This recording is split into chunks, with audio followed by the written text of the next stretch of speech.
When a billionaire accustomed to buying respect humiliates a waitress in public, he has no idea that single moment will destroy his reputation and save his soul. Caught between headlines, public judgment, and a viral video, Ethan Cole discovers that the power that truly matters isn't his money, but the courage to face his own reflection and change before it's too late. Before we get started, make sure you subscribe to the channel, hit that like button, and ring the notification bell, because this is where you'll experience the most powerful stories on YouTube, and this one is going to really get to you. Ethan Cole didn't walk the streets of Manhattan. He owned them, with the silent authority of a man who signs contracts without reading the fine print, certain the world would bend to his terms.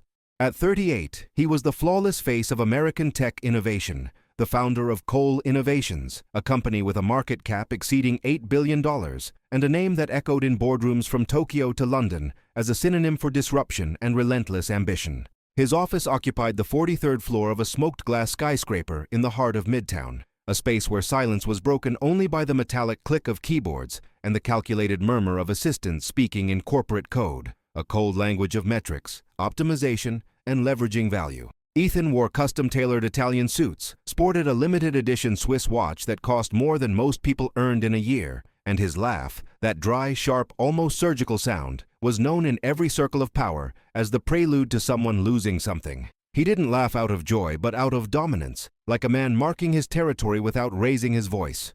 His routine was a sequence of strategic meetings, lunches with investors in restaurants where the menus had no prices, and dinners at private clubs where access depended less on money and more on lineage. Ethan Cole believed in one unshakable truth: everything and everyone had a price, and those who denied it were simply too naive to admit their own insignificance. He had no time for the frivolity of romantic love, nor for the moral weight of consequences. His life was a chess game played on invisible boards, where every move was calculated to expand his empire and solidify his name as a synonym for undisputed success.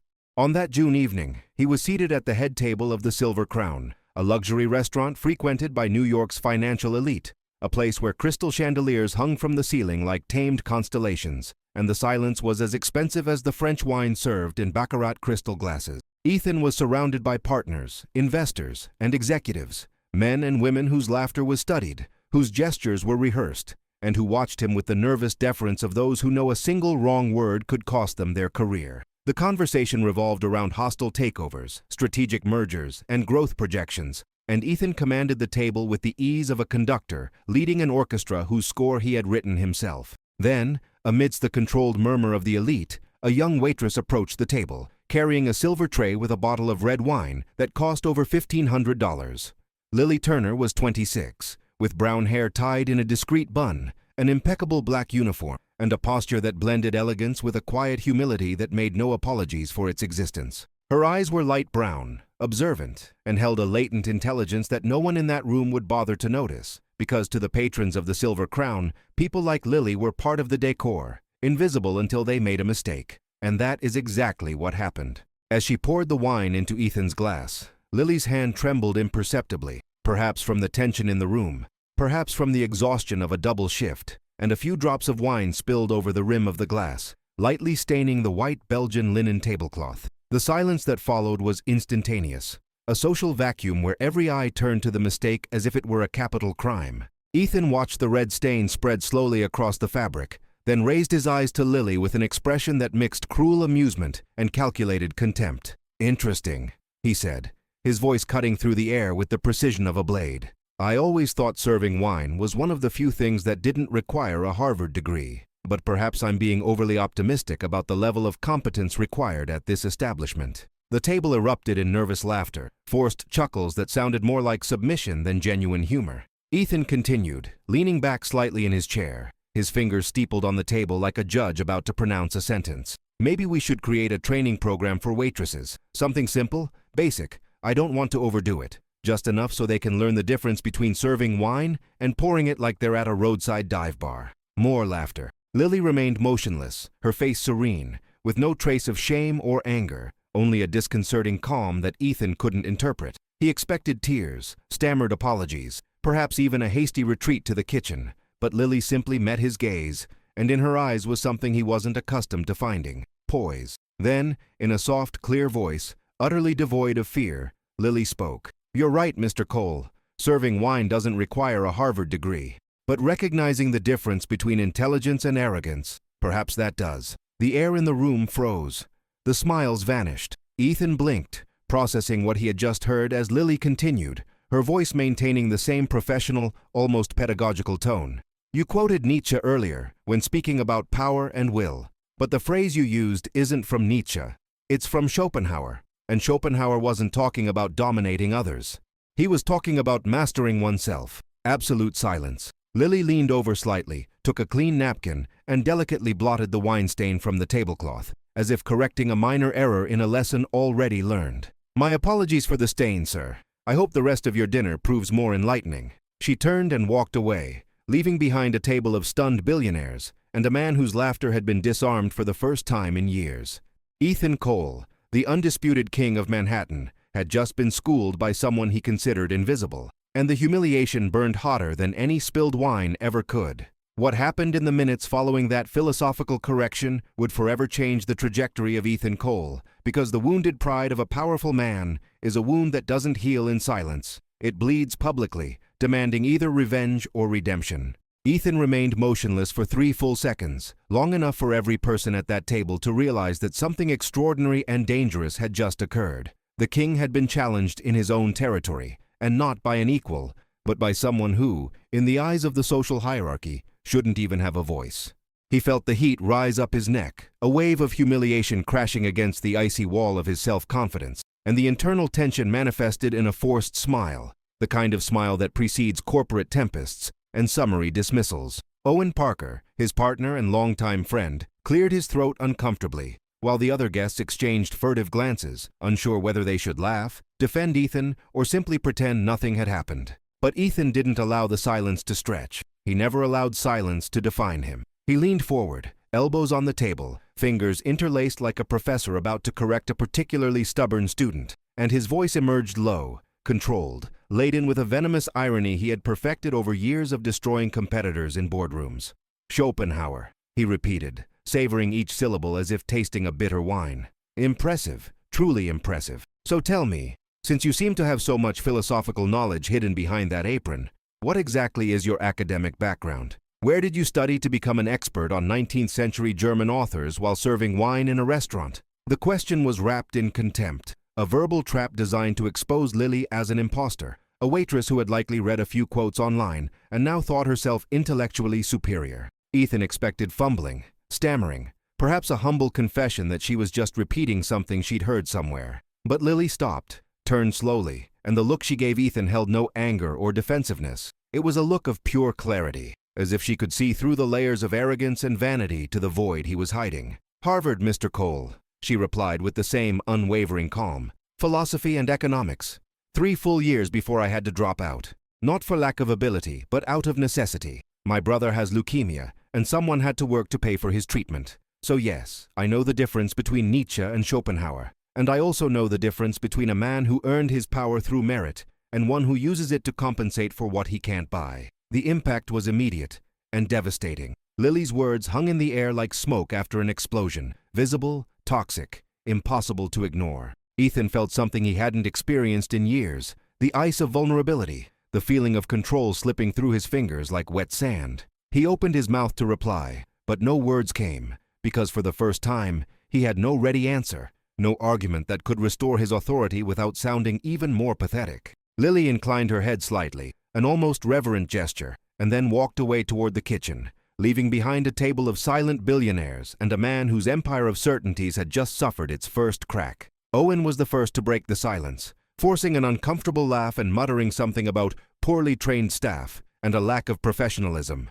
But no one laughed with him. They all knew that what had just happened wasn't a matter of professional etiquette. It was a matter of truth. And truth, when spoken with surgical precision, has the power to dismantle empires built on illusion. Ethan Cole, the man who never lost, had just lost something far more valuable than an argument. He had lost the illusion of invincibility, and the woman who had shattered it didn't wear a designer suit or command a boardroom. She wore a black apron and carried a tray, proving that real power was never where he thought it was. In the back of the silver crown, far from the crystal chandeliers and Belgian linen, Lily Turner leaned against the cold storeroom wall, closed her eyes, and took a deep breath, trying to calm the trembling that was beginning to spread through her hands. Not from fear, but from pure adrenaline, the chemical rush of someone who had just crossed an invisible line and knew there was no turning back. She hadn't planned to confront Ethan Cole, hadn't rehearsed those words, but when she heard the cruel laughter echoing across the room and felt the eyes of every guest on her as if she were an insect to be catalogued and dismissed,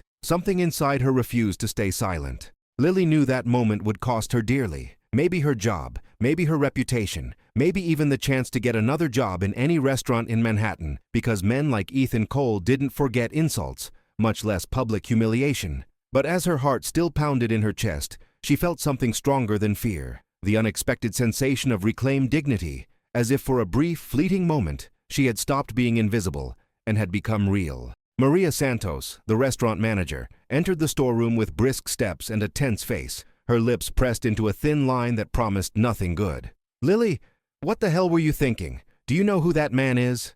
Ethan Cole isn't just a customer. He owns half the investors who finance this place. If he wants to, he can destroy this restaurant's reputation with a single social media post." Maria's voice trembled between anger and panic, and Lily opened her eyes, facing the manager with the same unwavering calm she had used in the dining room. "I know who he is, Maria, and now he knows who I am too." Maria shook her head in disbelief and left the storeroom, muttering something about young idealists and consequences, leaving Lily alone again with her thoughts. Across town, inside a black Mercedes-Benz sedan gliding silently through the illuminated streets of Manhattan, Ethan Cole remained in absolute silence, his face turned to the tinted window, his eyes fixed on the city lights streaking by like stars in motion. Owen Parker, sitting beside him, tried to fill the void with casual conversation, remarking on the meal, on the impressive numbers from the last quarter, on the meeting scheduled for the next morning with Japanese investors. But Ethan didn't respond. His mind was trapped in that moment at the restaurant, replaying Lily Turner's words on a loop. Harvard, philosophy and economics. A brother with leukemia. The distinction between earned power and compensatory power. Each word was a splinter driven into Ethan's pride, and the more he tried to ignore them, the deeper they embedded themselves. He knew this kind of pain, the sting of a bruised ego, but this time was different. It wasn't just humiliation, it was a poisoned curiosity, a compulsive need to understand who this woman was, and how someone in her position could possess such moral and intellectual clarity. Owen finally registered the prolonged silence and turned to Ethan with a look of calculated concern. "You want me to take care of it? I can make a few calls, make sure she doesn't work anywhere decent in Manhattan again. It's the least we can do after that disrespect." Ethan turned his head slowly, his eyes meeting Owen's with an icy intensity that made his partner flinch instinctively. "No," Ethan said, his voice low and controlled. "Don't do anything. Not yet." Owen frowned, confused, but nodded, knowing better than to question Ethan when he used that tone. The car stopped in front of Ethan's Upper East Side residential building, a glass and steel tower where each apartment cost upwards of $15 million. And he got out without a word of goodnight, heading straight up to his 52nd floor penthouse. The space was vast and minimalist, decorated with contemporary artworks that cost fortunes but had no soul, Italian designer furniture that looked more like sculptures than places to sit, and floor-to-ceiling windows that offered a panoramic view of Manhattan, lit up like an empire of infinite possibilities. Ethan poured himself a 30-year-old single malt scotch, sat in a leather armchair that had cost over $20,000, and for the first time in years, felt small in his own space. He picked up his phone and typed her name into the search bar, Lily Turner, and within seconds, found fragments of her digital life, an outdated academic profile from Harvard, a fundraising campaign for leukemia treatment that had raised less than $5,000, an old photo where she was smiling next to a thin, pale boy who could only be her brother. Ethan zoomed in on the image, studying her face, the way her smile reached her eyes, the authenticity he had long forgotten how to recognize. He closed the phone and downed the scotch in one gulp, feeling the liquid burn his throat like a necessary purification. Meanwhile, Lily finished her shift, changed out of her uniform into faded jeans and a simple jacket, and walked 20 minutes to the small Brooklyn apartment she shared with her brother Noah. The place was modest, 2 cramped bedrooms, second-hand furniture, thin walls that let in the sound of the neighbors. But it was home, and Lily entered quietly so as not to wake Noah, who was asleep in the next room, connected to a portable monitor that registered his vitals in cold, impersonal numbers. She made tea, sat at the kitchen table, and opened a book by Schopenhauer she'd borrowed from the public library. Not by coincidence, but because those ideas about will, suffering, and dignity helped her bear the weight of a life that demanded more from her than it should. Lily knew the confrontation with Ethan Cole would have consequences, but as she sipped her tea and read about the nature of human existence, she felt something rare and precious, the certainty that some battles are worth fighting, even when you know you might lose everything. 3 days after the incident at the Silver Crown, Ethan Cole did something he had never done in his entire meteoric career. He canceled 2 important meetings, ignored 17 calls from investors, and spent the entire afternoon at the New York Public Library, sitting at one of the dark wood reading tables, surrounded by volumes of German philosophy he hadn't opened since his college years, back when he still believed knowledge served a purpose beyond competitive advantage. He tried to convince himself he was there out of intellectual curiosity, to confirm that Lily Turner was wrong, that he hadn't confused Nietzsche with Schopenhauer, that her public correction had been nothing more than luck or the rote memorization of someone who had read online summaries. But as he turned the yellowed pages of The World as Will and Representation, finding passages underlined by anonymous readers of the past, Ethan began to realize something disturbing. She was right, completely right, and he had spent the last 15 years quoting phrases out of context to impress people who would never dare correct him. The discovery wasn't just humiliating, it was revealing. An unexpected mirror showing that the man he had built was a glittering facade built on a fragile foundation. It was in that moment, between dusty shelves and the library's reverent silence, that Ethan spotted Lily. She was sitting at a table near the economics section, surrounded by open books and notepads covered in her small, precise handwriting, her reading glasses sliding slightly down her nose as she transcribed something with a concentration so absolute she seemed oblivious to the world around her. Ethan watched her for several long minutes, noticing details he'd never perceived in the restaurant. The way she bit her lower lip when she encountered a complex idea, the unconscious gesture of twirling a strand of hair around her finger while she thought, the serenity that emanated from her, as if she were immune to the city's chaos outside. There was a quiet dignity to Lily that Ethan couldn't name, something that transcended social class or formal education. It was authenticity, the rare quality of someone who didn't need to pretend to be anything other than what she was. He approached slowly, his heart beating with an anxiety he hadn't felt since the early days of his startup, when every meeting could mean salvation or collapse. "So this is where you come when you're not correcting arrogant billionaires," Ethan said, keeping his voice low to respect the setting, but with a tone that tried for casual and failed miserably. Lily looked up, and for a split second, Ethan saw genuine surprise on her face before she recomposed her mask of professional calm. "Mr. Cole," she replied, slowly closing her book as if marking the end of an important chapter. "I didn't expect to see you in a place where knowledge doesn't have a market price." The jab was subtle but piercing, and Ethan felt the sting even as he admired the precision of the attack. He pulled out a chair and sat down without asking permission, a gesture he recognized as invasive even as he did it. "I came to apologize," he said, and hearing the words leave his own mouth, he realized it was true, not the whole truth, because part of him still wanted to reclaim control of the narrative, but a bigger truth than anything he had admitted in years. "What I said that night was cruel, unnecessary, and factually wrong. You were right about Schopenhauer, and about me." Lily tilted her head slightly, studying him with those light brown eyes that seemed capable of reading every layer of artifice he tried to construct. "And you came all the way here to tell me that? Or did you come here to feel better about yourself?" The question cut deep, exposing the ambiguity of his own motives, and Ethan had to fight the instinct to defend himself with polished rhetoric. "Honestly, I don't know, maybe both. But I also came because you asked me a question that night, without even using words. You made me ask what exactly I've accomplished, and if being worth $8 billion means anything when you're worth nothing as a human being." The silence that followed was thick and charged, and Lily closed her notebook, setting her pen aside with deliberate care. "You know what's funny, Mr. Cole? You think power is dominating a room, making people laugh at your jokes even when they're not funny, having an army of lawyers and assistants who solve your problems before you even realize they exist. But real power is being able to sleep at night, knowing you didn't destroy anyone to get where you are. It's looking in the mirror and recognizing the person looking back. Have you tried doing that lately?" Ethan didn't answer immediately, because the honest answer would be too devastating to admit out loud. Instead, he looked at the books on her table, treatises on modern economic theory, studies on income inequality, analyses of public health policy, and realized that while he spent his days optimizing profit algorithms, Lily spent her nights trying to understand how to save the world, one concept at a time. "I want to hire you," he said, the words tumbling out before he could censor them, impulsive and raw. Not as a waitress, as a consultant. My company needs someone who thinks like you, who asks the hard questions, who isn't afraid to tell me when I'm wrong.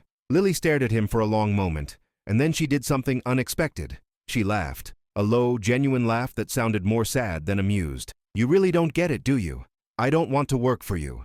I don't want to be tamed, turned into another voice that validates your decisions while you carry on exactly as you've always been. You don't need a consultant, Mr. Cole. You need a mirror, and I'm not generous enough to be that mirror for free. She gathered her books, packed them into the worn bag she carried, and stood to leave. But before she went, she turned one last time, and the look she gave Ethan held something new. Not contempt, but compassion. The dangerous kind of compassion that sees through all defenses and recognizes the pain hidden beneath. When you're ready to truly change, not out of guilt or a bruised ego, but because you finally understood that life has more value than your bank account, maybe then we can have a real conversation. Until then, good luck with your books, Mr. Cole. Schopenhauer is tough, but you'll need something stronger than philosophy to heal what's broken in you. So, what Ethan Cole hadn't anticipated, and what no billionaire accustomed to controlling narratives through PR departments and corporate influence could ever predict, was the viral power of an authentic moment captured on video and shared by millions of strangers hungry for social justice. One of the guests at the Silver Crown that night, a young financial analyst named Marcus Chen, who worked for a rival investment fund, had recorded the entire confrontation between Ethan and Lily on his smartphone, initially for private entertainment. But after witnessing her surgical response, he decided the world deserved to see one of Wall Street's most arrogant men intellectually dismantled by a waitress.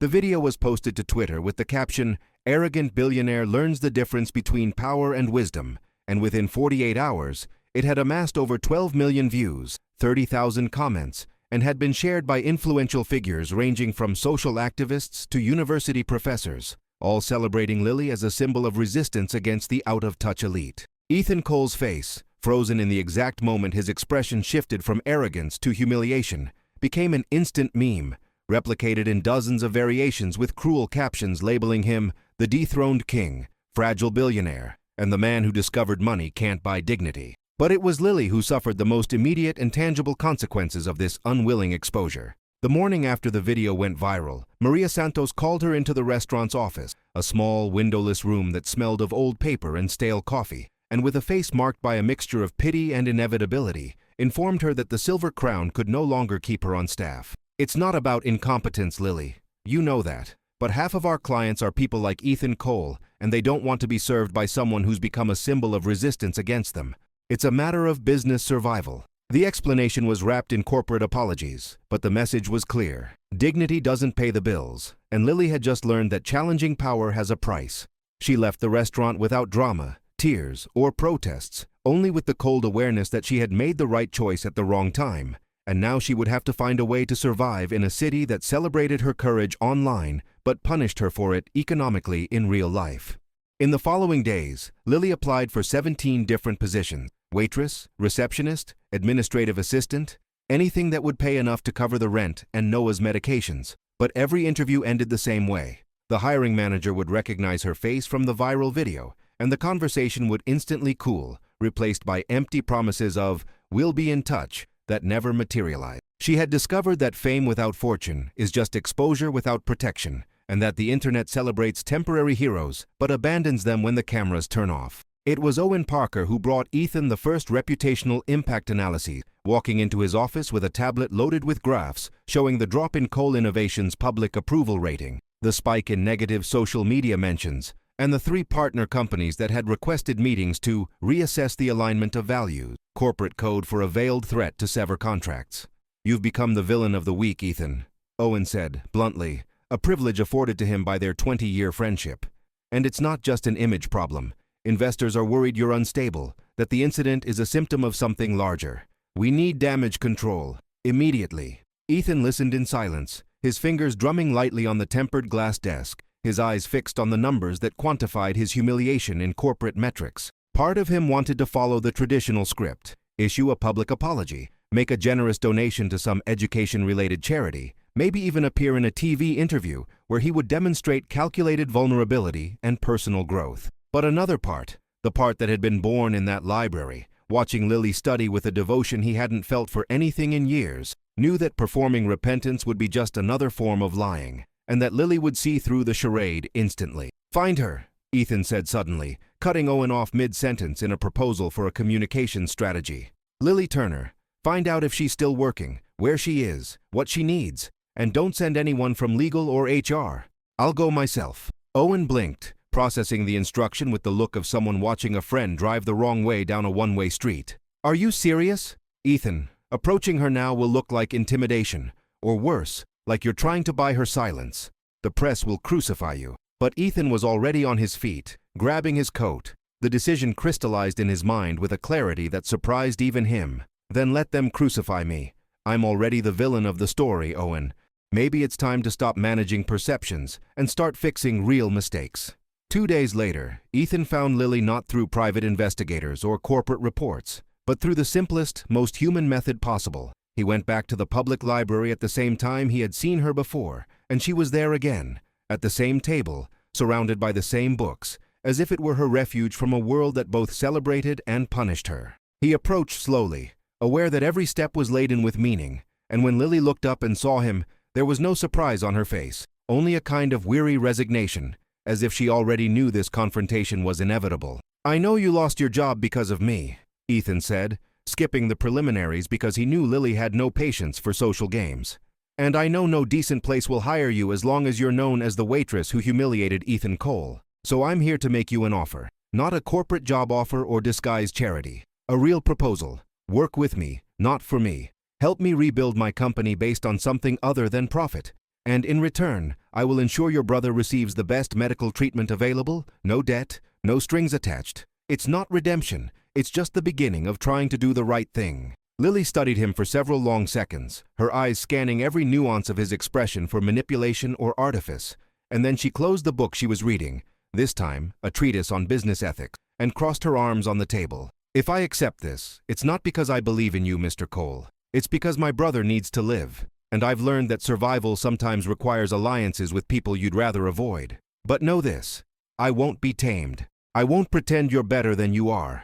And if you try to turn me into another decorative piece in your empire, I will destroy you as easily as I destroyed your arrogance in that restaurant. Are we clear?" Ethan extended his hand, and for the first time in his adult life, he felt that a handshake meant something more than a contract. Perfectly clear. Lily Turner's first strategic meeting at Cole Innovations took place on a rainy Friday in July, in the 43rd floor conference room, a space designed to intimidate with its transparent glass walls, offering a panoramic view of Manhattan, and its long Italian marble table, where million-dollar decisions were made with the same casualness that ordinary people chose dinner. Ethan had summoned the company's 5 senior executives, including Owen Parker, CFO Sharon Mills, VP of Operations David Huang, Head of HR Patricia Lawson, and CTO Marcus Rivera, and announced bluntly that Lily would be a strategic consultant for corporate ethics, a title he had invented on the spot that sounded vague enough not to threaten established hierarchy, but important enough to ensure she would have a voice in crucial decisions. The reaction was predictable. Polite smiles that masked thinly veiled contempt, exchanged glances that silently communicated, "How long until she realizes she's out of her depth?" and a courteous coldness that turned corporate welcomes into veiled rejection. Sharon Mills, a 52-year-old woman with a Stanford MBA and 3 decades of experience in corporate finance, was the first to test the waters. "No offense, Ms. Turner, but what exactly is your experience in strategic consulting? Because running an $8 billion company requires a little more than a theoretical knowledge of philosophy." The question was wrapped in professional condescension, and Lily, sitting at the opposite end of the table in a simple blazer she had bought at a department store with the first advance Ethan had deposited in her account, showed no sign of intimidation. "My experience, Ms. Mills, comes from 3 years of watching how wealthy people treat invisible people. It comes from understanding that every corporate decision has a human face on the other side. Someone who loses their job when you optimize costs. Someone who can't afford medical treatment when you cut health benefits to increase profit margins by 2%. So no, I don't have an MBA, but I have something none of you seem to have, an awareness of the human cost of the spreadsheets you approve." The silence that followed was thick and hostile, and Ethan, observing the dynamic from the head of the table, felt something strange happening in his chest, pride mixed with fear, because he knew he had invited not a consultant, but a revolutionary into the system he had built. David Huang, trying to ease the tension with pragmatism, shifted the focus to the meeting's topic. The proposal to acquire a smaller startup called Vital Health, a medical tech company that had developed an affordable health monitoring app for low-income communities. The acquisition made financial sense. Vital Health had valuable intellectual property and a growing user base, but the integration plan drafted by Ethan's team involved discontinuing the affordable pricing model and repositioning the product for the premium market, where profit margins were substantially higher. It's a basic value maximization strategy, Owen explained, pointing to the graphs projected on the screen, numbers that danced in ascending columns promising a 300% return on investment in 18 months. The low-income market simply doesn't generate enough revenue to justify the operational costs. By moving to the premium segment, we turn a marginal business into a significant profit center. Lily listened in silence, her eyes scanning the documents she'd been given. And then, with a calmness that belied the gravity of what she was about to say, she spoke. You're essentially proposing to kill a company that saves lives to create another that profits from privilege. Vital Health exists because 300,000 low-income Americans use this app to monitor diabetes, high blood pressure, and other chronic conditions that, without monitoring, lead to medical emergencies that cost the healthcare system billions of dollars annually. You want to take a tool of social justice and turn it into another luxury product for people who already have access to everything. And you call this a smart strategy? Patricia Lawson, the head of HR, sighed with calculated impatience. With all due respect, Lily, we're running a business, not a nonprofit. Business decisions need to be based on financial viability, not social sentimentality. It was then that Lily did something no one expected. She took out the laptop she had brought, connected it to the projector, and with precise movements, replaced Owen's financial graphs with a presentation she had prepared over the last 72 hours, working late into the night while Noah slept in the next room. The first image showed a heat map of the United States, highlighting low-income communities using Vital Health. The second showed statistics on the reduction of hospital admissions correlated with the app's use. The third presented an alternative financial model, which Lily had developed using public data and economic projections, demonstrating that maintaining the affordable model, expanding into international markets, and partnering with public health systems would generate not only social impact, but also sustainable long-term profitability, albeit lower than Owen's plan. Here's the difference between you and me, Lily said, her voice carrying an authority that transcended corporate credentials. You see numbers. I see my mother, who died from untreated diabetes because she couldn't afford insulin and proper monitoring. I see my brother, who is only alive because we were lucky enough to find doctors who still believe that healthcare is a right, not a privilege. And I see 300,000 people you are proposing to condemn to an impossible choice: pay for an app they can't afford, or risk their lives without it. So yes, my plan generates less profit in the short term, but it doesn't turn you into corporate assassins disguised as business geniuses. The impact was seismic. Sharon Mills went pale. Marcus Rivera began double-checking Lily's figures on his tablet, and Owen looked at Ethan with an expression that pleaded for intervention, for a return to normalcy where decisions were made based on spreadsheets, not conscience. But Ethan remained silent, his eyes fixed on Lily, seeing in her something he had lost so long ago he couldn't even remember what it felt like. Moral courage? The willingness to sacrifice social approval for the sake of an inconvenient truth. David Huang, the most pragmatic person in the room, broke the silence with a genuine question. Assuming your model is correct, and I admit, the numbers look solid, how do you propose we convince our investors to accept lower returns? They didn't invest in coal innovations to fund a charity. Lily turned to him with a look that blended respect for the question with firmness in her response. You convince them by showing that companies built on exploitation eventually collapse when public opinion turns against them. You show them that ethical sustainability isn't charity, it's long-term risk management. And if they still resist, you find better investors. Because anyone who only cares about quarterly profits doesn't understand how to build legacies that survive for generations. Ethan, for the first time in the meeting, spoke, and his voice carried a resolution that surprised even him. We're implementing Lily's plan. We keep Vital Health affordable, expand according to her model, and present it to the investors as a long-term strategy with both financial and reputational returns. And if anyone in this room can't work with that vision, the door is open. Owen stood up, his chair scraping against the floor with a harsh sound that echoed like a rupture. You're making a mistake, Ethan. A mistake that's going to cost you dearly. And he walked out, leaving behind a room divided between those who saw Lily as a threat and those who, for the first time, were beginning to see that power without purpose is just well-dressed destruction. Ethan Cole's decision to implement Lily's ethical model triggered a chain reaction that exposed the hidden fractures in his corporate empire with the brutal precision of an earthquake, revealing geological faults that had always been there, just waiting for enough pressure to crack the surface.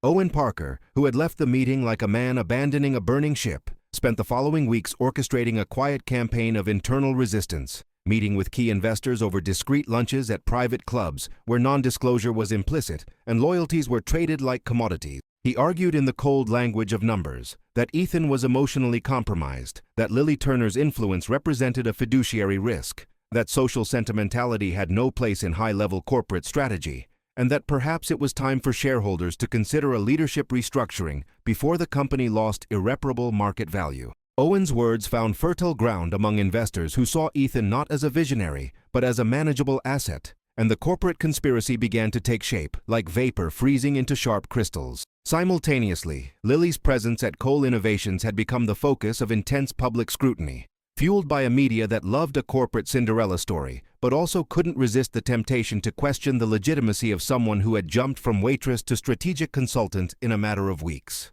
Articles in financial publications dissected her credentials with the scalpel of doubt. Lily Turner, moral genius or skilled opportunist, was the headline in the Financial Observer, while the Tech Business Daily published a crueler piece titled, "When Virtue Signaling Replaces Real Competence," arguing that Ethan was using Lily as a PR shield rather than admitting his own leadership had been compromised by the viral scandal. The online comments were even more virulent, oscillating between fierce defense of Lily as a working-class hero and misogynistic attacks accusing her of manipulating Ethan through calculated seduction, as if it were inconceivable that a woman from a humble background could gain influence through sheer intellect. Lily read these critiques late at night, after returning to the Brooklyn apartment where Noah slept connected to the now state-of-the-art medical monitors funded by Ethan, and she felt the crushing weight of representing not just herself, but all the invisible people whose voices never reached corporate boardrooms. But it was the confrontation with Victoria Ashford, Ethan's ex-girlfriend and the heiress to a Manhattan real estate dynasty, that escalated the conflict into personal and dangerously emotional territory. Victoria appeared unannounced at Ethan's office one August afternoon, striding through the waiting area with the confidence of someone who never had to schedule meetings because doors always opened automatically for her last name and her glacial beauty. She was everything Lily was not: tall, blonde, educated in the finest European schools, fluent in 4 languages, and connected to every powerful family on the East Coast by blood or social ties. Victoria and Ethan had ended their relationship 6 months prior, a civilized parting between people who understood that love was secondary to social convenience, but she had never fully accepted that someone of Ethan Cole's caliber could exist outside her orbit. Upon finding Lily in the hallway, recognizing her immediately from the viral video all of Manhattan had seen, Victoria stopped, tilted her head with predatory curiosity, and spoke with the venomous sweetness of someone who had turned condescension into an art form. "So you're the famous Lily Turner, the waitress who became Ethan's moral guru. Fascinating. Tell me, how exactly does someone who spent the last few years waiting tables qualify to advise on billion-dollar corporate strategy? Or is the primary qualification here something else?" The attack was disguised as curiosity, but the insinuation was crystal clear. Lily was there not by merit, but by emotional or sexual manipulation. Lily, holding a folder of documents and wearing a simple dress that had cost $40 on sale, faced Victoria with the same unwavering calm she had used in the restaurant months before. "The qualification, Ms. Ashford, is that I know the difference between building something that lasts and maintaining appearances that crumble. Maybe if you'd spent less time worrying about who was standing next to Ethan, and more time understanding why he needed someone to challenge him instead of validate him, you'd still be standing there. But I suppose self-reflection isn't taught in the European schools you attended." Victoria smiled, but the smile didn't reach her eyes, and she stepped close enough for only Lily to hear her next words. "You think you're changing him, but you're just entertaining a phase. Men like Ethan Cole always return to the world they came from, because it's the only world where they make sense. And when he gets tired of playing at moral redemption, you'll find that Cinderella always goes back to the cinders." The encounter ended with Victoria walking into Ethan's office and closing the door. And through the glass walls, Lily watched the conversation she couldn't hear, but whose content she could imagine. Victoria appealing to their shared history, to the social connections Ethan was risking, to the common sense that Lily was a dangerous distraction who needed to be removed before she caused irreparable harm. And for a terrible moment, Watching Ethan listen to Victoria with the neutral expression he used when processing difficult arguments, Lily felt the first real crack in her own conviction, the cold doubt that maybe she really was a temporary intruder in a world that would never fully accept her, no matter how many meetings she won or how many arguments she built. But it was that night, when Ethan found her still working in the empty office after everyone else had gone home, that the true nature of the conflict finally surfaced. He entered without knocking, carrying 2 cups of coffee he'd bought from the lobby cafe because he didn't know how to make coffee and had never needed to learn, and sat in the chair across from her desk with the kind of exhaustion that comes not from physical work, but from prolonged psychological warfare. "Victoria told me you're a mistake that will cost me my company, my reputation, and my future," he said without preamble, his voice carrying a vulnerability Lily had never heard before. "Owen sent me a 30-page presentation arguing that investors are considering selling their shares because they think I've lost focus. And my lawyer informed me there are rumors of a hostile takeover being organized by a consortium of shareholders who believe I've become a risk to the company's value." He paused, sipped his coffee, and then asked the question that would change everything. "Tell me honestly, Lily, am I destroying everything I've built for an illusion of redemption, or am I finally building something worthwhile?" Lily set her pen down, removed her reading glasses, and looked at Ethan with an intensity that forced him to hold her gaze, even when every instinct screamed to look away. "That's the wrong question, Ethan. The question isn't whether you're destroying what you built. The question is whether what you built deserved to exist in the first place. You created an empire based on maximizing profit without considering the human cost. You treated people like variables in financial equations. You laughed at waitresses and fired employees and made decisions that ruined lives because the numbers in your bank account were more real to you than the people on the other side of those decisions. So yes, what you built is crumbling. And maybe that's not a tragedy. Maybe that's justice. But what you build now, with conscience and purpose, that could be a real legacy. The choice isn't between keeping the old empire or accepting ruin. The choice is between being the man you've always been or becoming the man you still can be."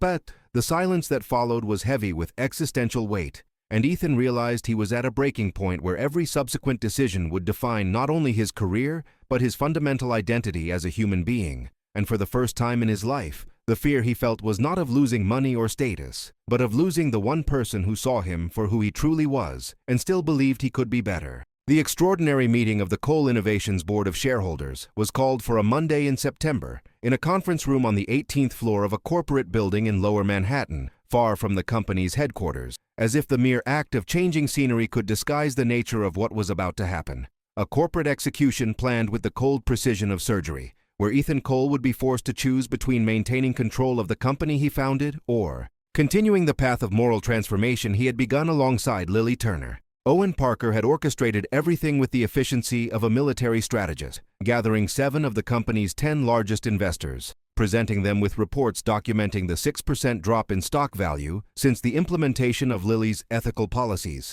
projecting catastrophic scenarios where Coal Innovations would lose market share to less scrupulous competitors, and finally proposing a formal resolution. Either Ethan fire Lily and return to a management style focused on profit maximization, or the board would vote to remove him from his position as CEO and install Owen as his replacement, a move that would be publicly framed as a natural leadership transition, but that everyone in the room would understand as a corporate coup justified by numbers and legal precedent. Ethan received the summons the night before, reading the 23-page document that detailed all the reasons he had supposedly failed in his fiduciary duties, and for the first time since building his empire, he felt not the fear of loss, but a crystal clarity about what truly mattered. And he realized that everything he had achieved in the last 15 years could vanish in a 15-minute vote. And the only thing that genuinely terrified him wasn't losing the company, but losing the chance to prove that real change was possible. He didn't tell Lily about the meeting, not because he wanted to protect her,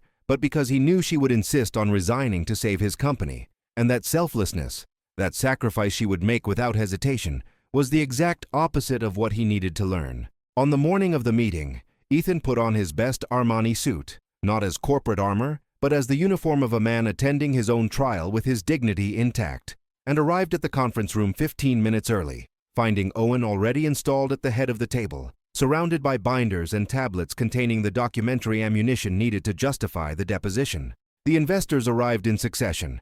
Margaret Chen, founder of a private equity fund that controlled 18% of the stock. Robert Kleinman, a retired tech mogul who had invested in Coal Innovations' early days, Sarah DuPont, heiress to a European banking fortune, and other faces Ethan knew from dinners and conferences, people who always smiled at him but whose loyalties were as liquid as the money they moved. The meeting began with Owen presenting the numbers with the artificial neutrality of someone reciting unquestionable facts.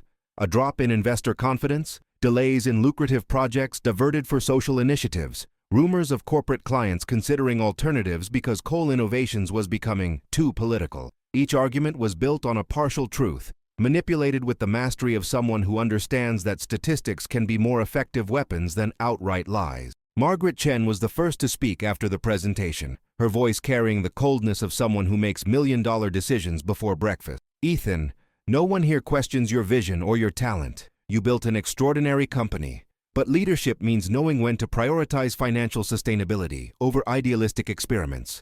Ms. Turner may have good intentions, but intentions don't pay dividends. Ethan listened to each argument in silence, observing the corporate ritual where his life's work would be reduced to performance metrics and profit projections. And then, when Owen finally presented the formal resolution, asking for his voluntary resignation or face a vote of removal, Ethan did something no one expected. He laughed, not the cruel laugh he used to dominate, but a genuine, almost liberating laugh of someone who finally sees the existential absurdity of a system he himself had helped create. "You know what's funny?" Ethan said, rising from his chair and walking to the window overlooking the East River, his hands in his pockets, his shoulders relaxed like a man who has already made an irrevocable decision. "I spent 15 years of my life building this company, 15 years waking up at 5 in the morning, working until midnight, sacrificing relationships and health and anything that didn't generate shareholder value. And you know what I got? An $8 billion valuation, an empty apartment overlooking Central Park, and a reputation as the kind of man who makes cruel jokes about waitresses to impress investors. Congratulations to us all. We built an empire on emptiness." He turned, facing everyone in the room, and his voice lost any trace of sarcasm, taking on the solemnity of a final confession. "Margaret, you said intentions don't pay dividends, but let me tell you a story about dividends. Lily Turner worked for 3 years as a waitress, double shifts, minimum wage, to pay for her brother's leukemia treatment. She dropped out of Harvard, not because she wasn't smart enough, but because she chose love over ambition. And when I publicly humiliated her, she didn't cry, she didn't sue me, she didn't try to capitalize on the viral fame. She just kept living with a dignity that none of us in this room has shown in decades. So you're right. Intentions don't pay dividends. But dignity pays something infinitely more valuable: the ability to look in the mirror and recognize a decent human being looking back." Robert Kleinman, a veteran of dozens of corporate battles, leaned forward, his fingers steepled on the table. "That's very moving, Ethan. But are you willing to lose everything you've built for this moral speech?"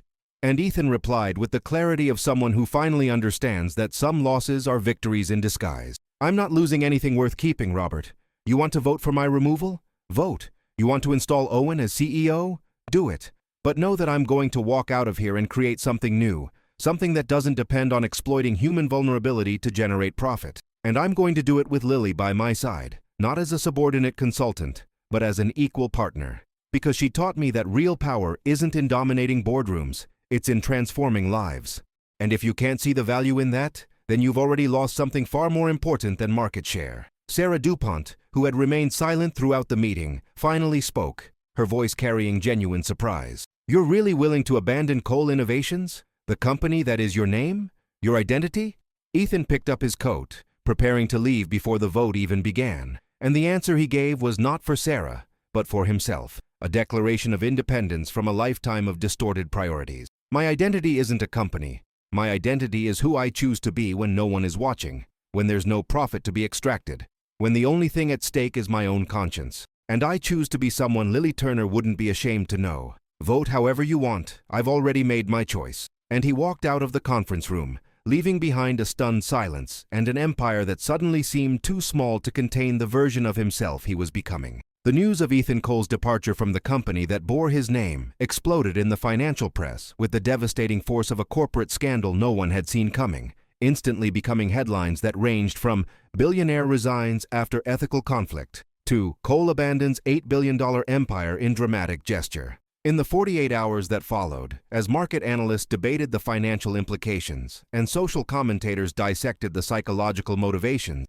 Ethan experienced something he hadn't felt since the early days of his startup: the terrifying and simultaneously liberating vertigo of not knowing what would happen next. He spent 2 days isolated in his penthouse, ignoring the hundreds of calls from journalists, lawyers, and former allies who alternated between offering condolences and advising him to reverse his decision before the damage became irreparable. But it was only when Lily showed up unannounced, having gained access to the building through a combination of determination and the sympathy of a doorman who recognized her from the viral video, that Ethan realized he had crossed a psychological Rubicon, from which there was no return. She entered the apartment, taking in the space where he lived for the first time, and the look she gave the room, with its million-dollar abstract art, designer furniture that looked more like sculptures than functional objects, and a panoramic view of Manhattan stretching out like an illuminated empire, held not envy, but a comprehensive sadness, as if she could see through the luxury to the emptiness he had always tried to fill with material acquisitions.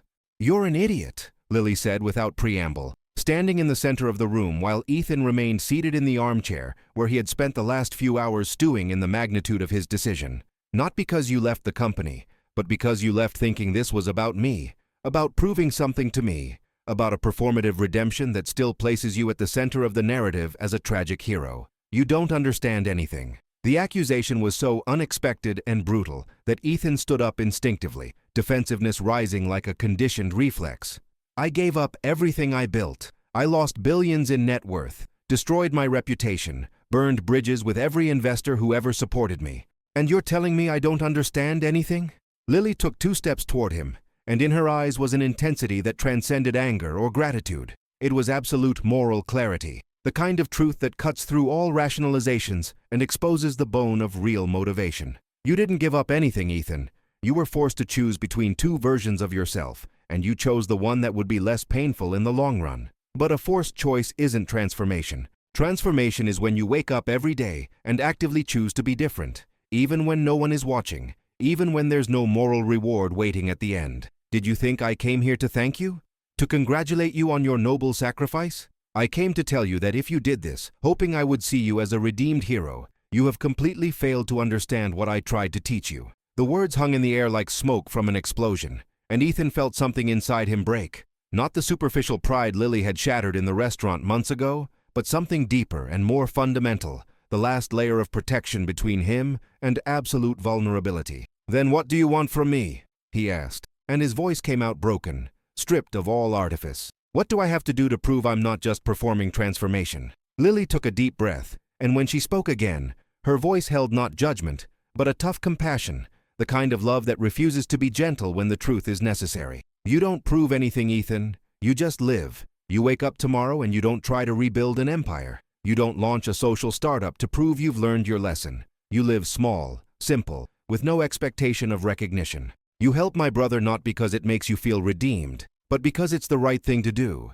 You work without seeking applause. You learn to measure success not in numbers or headlines, but in the peace you feel when you lay your head on the pillow, knowing you didn't destroy anyone that day. And maybe, after years of doing that, you'll finally understand what it means to be a real human being." The silence that followed was dense with the weight of inescapable truth, and Ethan realized that Lily hadn't come here to save or celebrate him.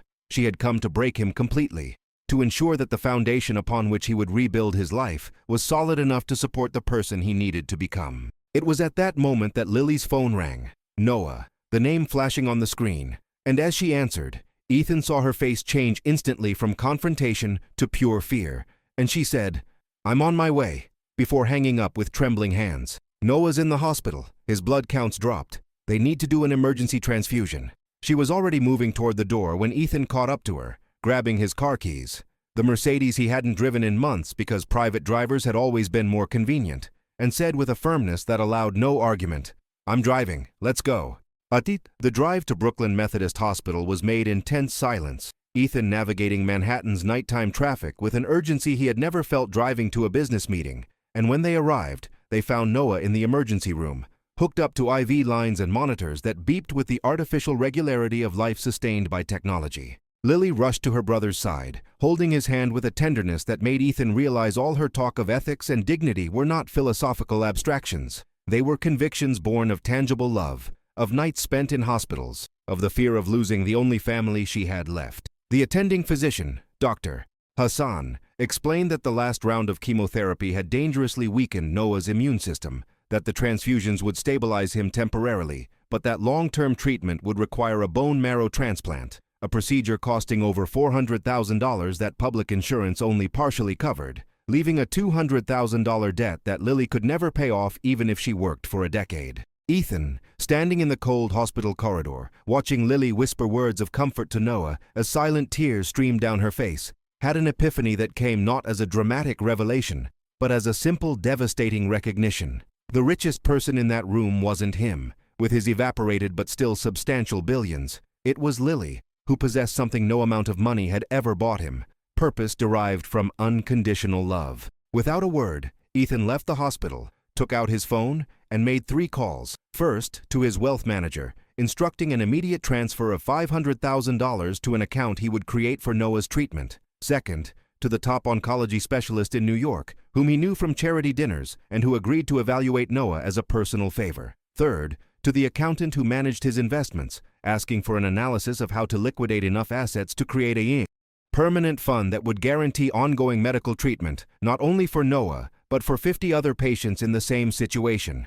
Young people whose lives depended on medications that cost more than their families earned in years. When he returned to the emergency room 2 hours later, Noah was stable and asleep, and Lily was waiting for him in the hallway, her eyes red but dry. When Ethan told her what he had done, she didn't thank him, didn't weep with gratitude. She just hugged him, a long, silent embrace that communicated something deeper than words ever could. An acknowledgement that he had finally understood that redemption isn't a grand gesture, but a quiet commitment to fixing what was broken, one life at a time. 6 months after that night in the hospital, Ethan Cole was living in a modest apartment in Brooklyn, a 2-bedroom space in a building with no doorman, where the elevator made a strange noise, and the walls were thin enough to hear the neighbors' conversations, but which cost $1,800 a month instead of the $25,000 he had paid for the penthouse he'd sold along with most of his material assets.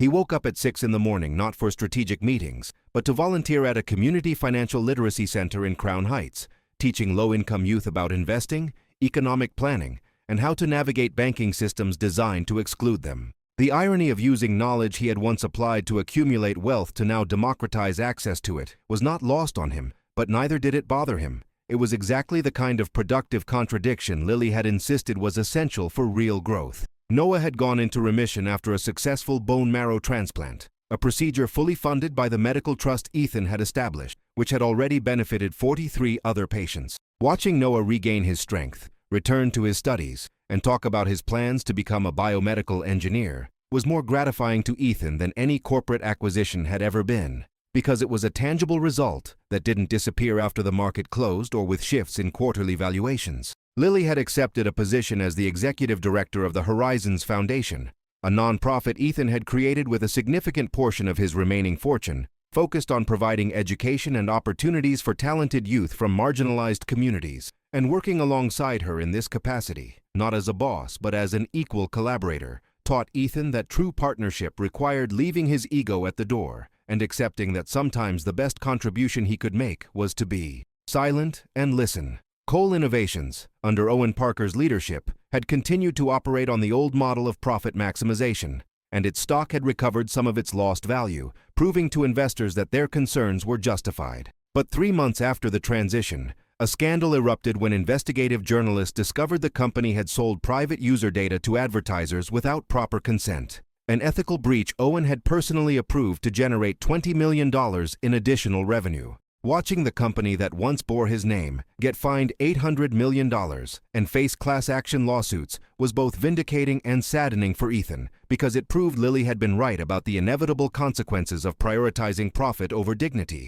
But it also confirmed that the corporate system he had helped perpetuate would continue to destroy human values until people like Lily had real power to change it. Victoria Ashford had sent a text months after Ethan's departure, asking if he wanted to have dinner to reconnect. But he had politely declined, realizing that the woman he had once considered an ideal partner was simply incompatible with the person he was becoming, and that relationships built on shared status crumble when status is no longer the foundation of one's identity. The first anniversary of the Horizons Foundation was celebrated not with a luxury gala, but a community event, held in the gymnasium of a public school in the Bronx, where 100 young scholarship recipients presented projects ranging from social tech apps to urban art initiatives.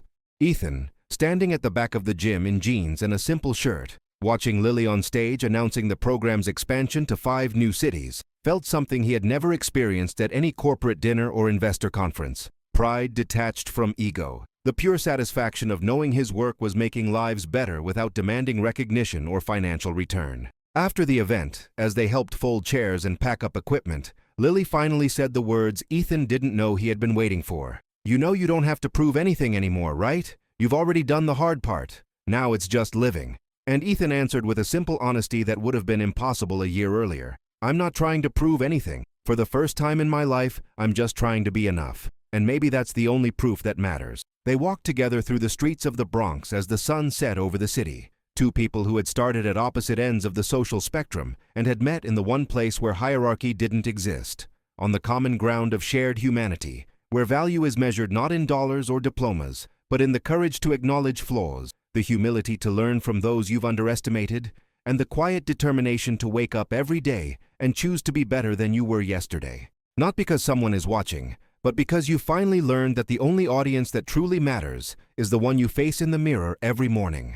2 years after that night at the Silver Crown, Ethan Cole stood in the small cafe he and Lily had opened together in Brooklyn, a space called Horizons Coffee, half coffee shop and half community center, where young students could work on laptops without pressure to buy more, where free coding and financial literacy classes were held 3 times a week, and where the aroma of fresh brewed coffee mingled with the sound of conversations about philosophy, technology, and social justice. The place wasn't profitable in the traditional sense. It barely covered operating costs. But it generated something infinitely more valuable: community, the kind of space where people from all walks of life met not as commercial transactions, but as human beings sharing a common ground of learning and connection. Ethan spent his mornings making coffee and talking with customers, many of whom had no idea that the man behind the counter had once commanded a multi-billion-dollar empire, and this invisibility was liberating in ways he had never anticipated, because for the first time in decades, people treated him based on how he treated them, not on how much money he had or what influence he wielded. Lily divided her time between managing the Horizons Foundation, which now operated in 12 American cities and had benefited over 2,000 young people with full scholarships, and completing her degree at Harvard, which she had resumed after Noah went into permanent remission and insisted that she couldn't spend her life taking care of him when she had so much potential to fulfill. Noah, now 18 and healthy, worked as an engineering intern at a biotech startup and visited the cafe regularly, not just out of gratitude to Ethan,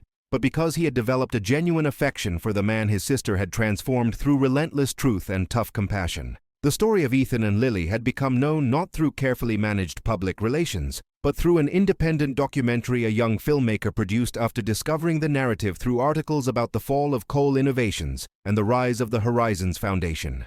The film, titled simply The Price of Dignity, won awards at film festivals and sparked a national conversation about corporate ethics, personal redemption, and the difference between performative philanthropy and genuine transformation. Ethan watched the documentary only once, at its premiere in a small independent cinema in the East Village, and the experience of seeing his own arrogance displayed on the big screen, including footage from the original viral video at the restaurant, was both humbling and cathartic. A reminder that real growth requires continually confronting the version of yourself you are trying to overcome. Owen Parker eventually left Cole Innovations after the data scandal, taking with him a generous severance package, but a permanently tarnished reputation. In an unexpected encounter months later at a coffee shop in Midtown, he and Ethan spoke for the first time since the board meeting, and Owen admitted with a mixture of envy and respect, "You chose the harder path, and I still don't know if it was courage or madness. But watching you build something that actually matters while I'm still trying to convince investors I'm more than the CEO who sold user privacy for a quarterly bonus. It makes me question every choice I've made." Ethan replied without rancor, "It's never too late to choose differently, Owen. The door is always open. It just requires being willing to start from scratch and accept that success might not look anything like what we were taught to pursue." On a rainy afternoon in November, as Ethan was closing the cafe after a particularly busy day, Lily stayed behind to help him wipe down the tables, and in the comfortable silence that had developed between them over months of working side by side, she finally said something she had been holding back. "You know I've forgiven you, right?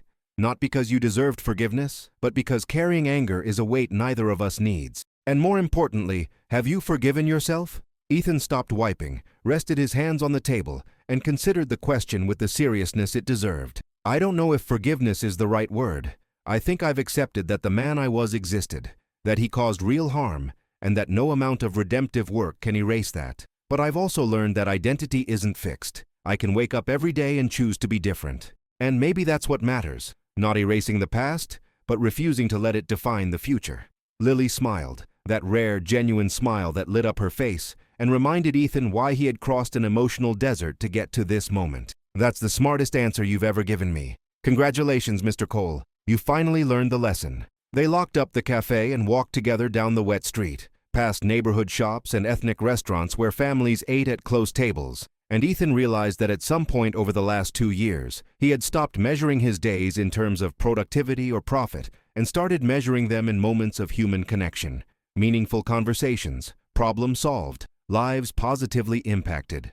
As they reached the corner where their paths diverged, Lily heading to the apartment she now shared with Noah in a renovated building 3 blocks away, Ethan returning to his modest space in the opposite direction, she turned and briefly held his hand, a simple but meaning-laden gesture. "Thank you for letting me teach you," she said, "and thank you for having the courage to learn." Ethan squeezed her hand in return, and in the words he spoke next, he carried all the gratitude and transformation of a journey that began with humiliation and ended with reclaimed humanity. "Thank you for not giving up on me when I wasn't worth it yet. Thank you for showing me that real power isn't in dominating people, but in serving them. And thank you for proving that the waitress I underestimated was the teacher I needed to find." They parted, each going their own way through the Brooklyn streets under a light rain that washed the city clean. And as Ethan walked, he felt something he hadn't experienced since before he built his empire. A simple, profound peace. The knowledge that he had finally understood the only lesson that truly mattered. That true human worth was never in the things we accumulate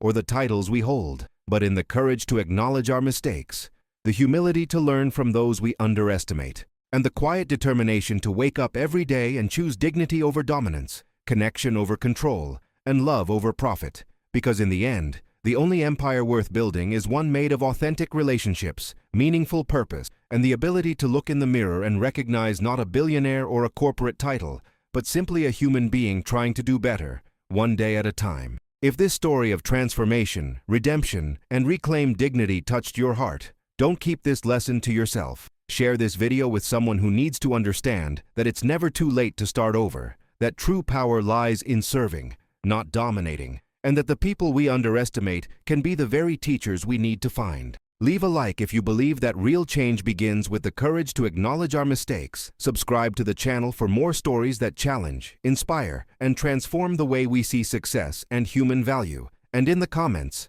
tell us your own story. Have you ever been underestimated by someone who judged you by your appearance or social position?